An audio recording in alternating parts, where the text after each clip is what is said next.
Okay, pause and copy.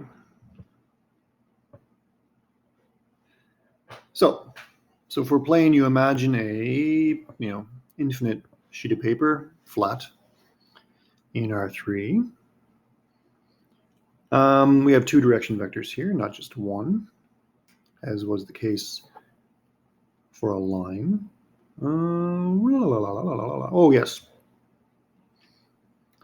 U and V are non-zero, and we're going to need them to be parallel to the plane, but not to each other.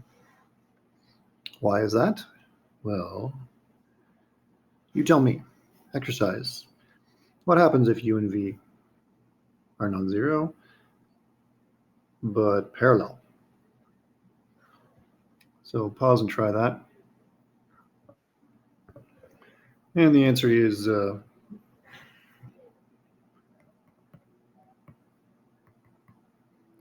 P is in fact just a line. Okay, you lose the second dimension.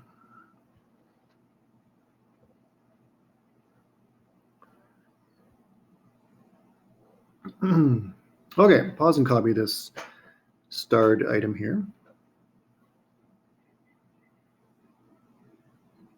Now,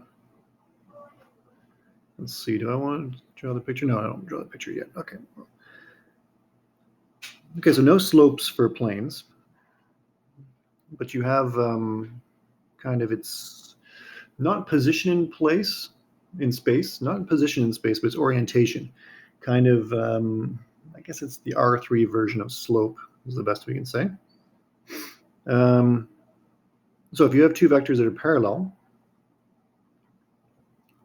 you can see from our picture up here,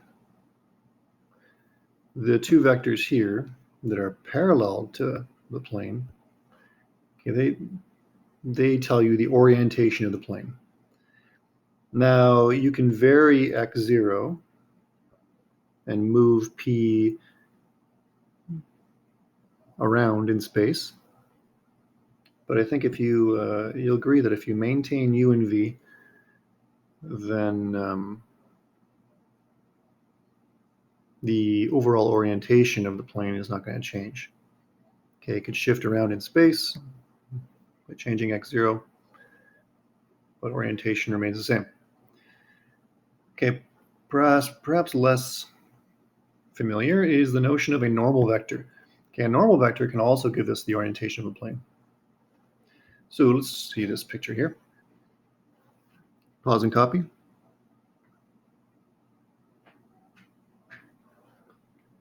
Now what we're saying here is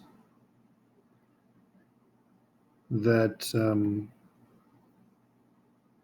the vector n is perpendicular to the plane. Okay, so if I extend it with this dotted line, it'll form a right angle right here. So this is a 90-degree angle formed between the dotted line and the plane P. Okay, so again, you could vary x0 and shift the plane around in space, but its orientation is determined entirely by a single normal vector. Now, I want you to try this exercise down here. So try that, pause. Okay, what do we get here? If I think about this vector x minus x0, so my thinking is like this. My thinking. This is x plus negative x0. So what is that? Well, you start at the origin, you go, oh, that's not good. You start the origin, you go up, you go plus x, bringing you to the tip of x there. And then if you go negative of x0, that'll bring you, I don't know, down here somewhere. Anyways, it'll bring you down to this, say this point right here, telling me that x minus x0 is this blue vector here. So what do you notice about that? You notice that it's parallel to my plane P. Okay, so the normal vector is perpendicular to P, and x minus x0 is parallel to P. So this dot product is 0. 0. 0. Okay, so that's what we're going to call the normal, what's next? A normal equation for a plane. So pause and copy that.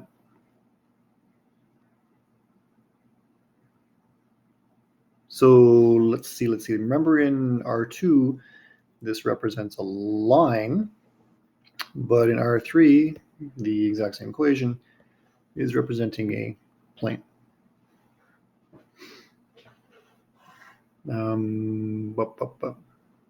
Let's go back up to the picture for a second.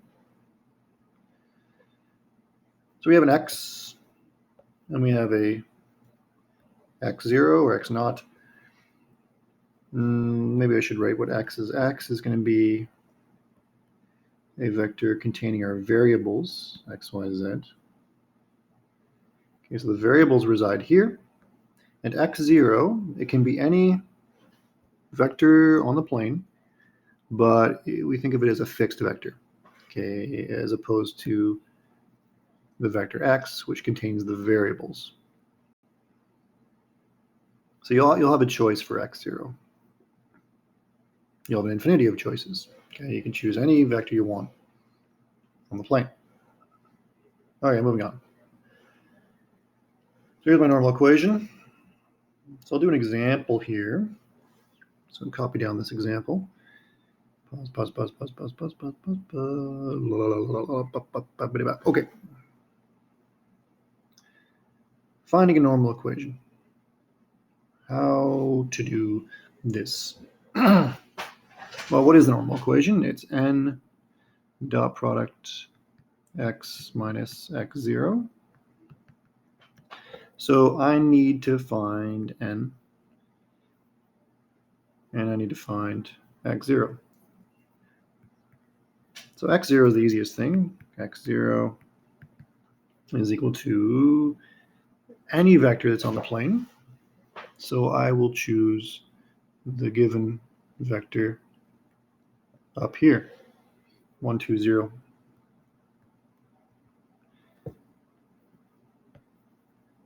That's the easiest choice, but not the only choice.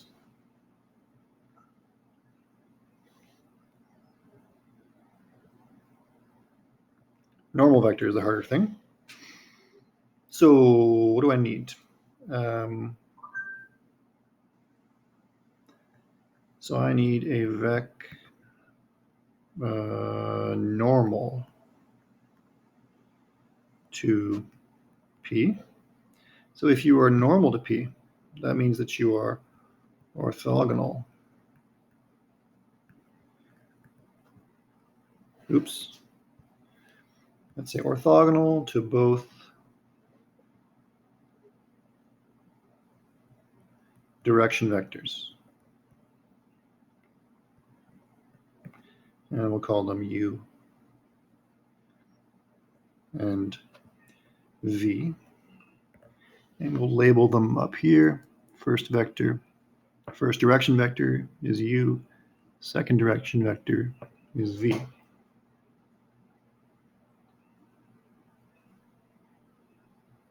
So I'm looking for a vector that is orthogonal to both of these.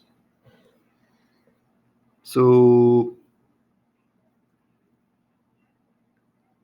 later, I'll just put this in a thought bubble. We will use normal vector is U cross product V. That is in fact the easier way to do this. And we'll do that once we get to 5.6, I believe. But for now, we'll just say U is equal to ABC.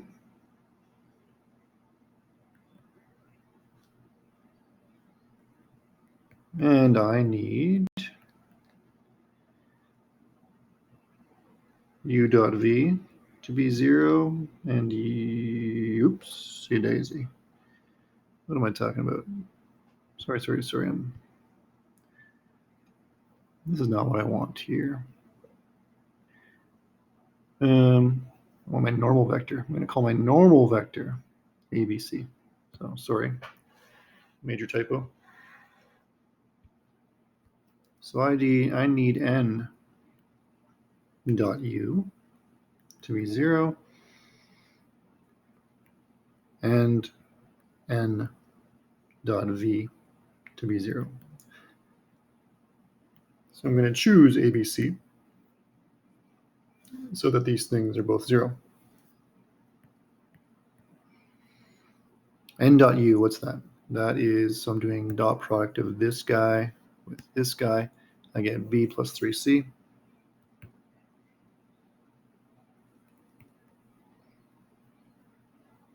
And then when I do this equation, I get a plus c is 0.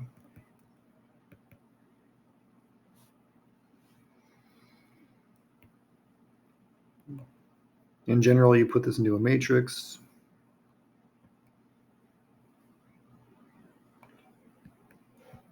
But that's almost reduced as it is.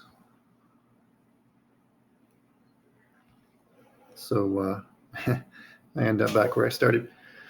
But now I can find n, which is ABC. And then I take my reduced equations. Plug in a is equal to negative c, b is minus 3c, and c is my free variable. Yes. C, negative 1, negative 3, 1. So what have I found here? I found that for any non-zero value of c, this guy here is normal vector. So what's the easiest thing to do? Take c is equal to 1.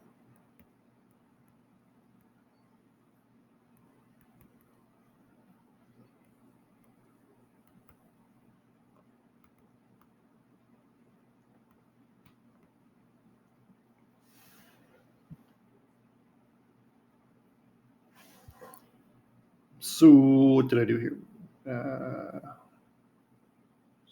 Put an arrow here to give direction. Kind of going all over the place, aren't I? Once I have my normal vector, I'm just going to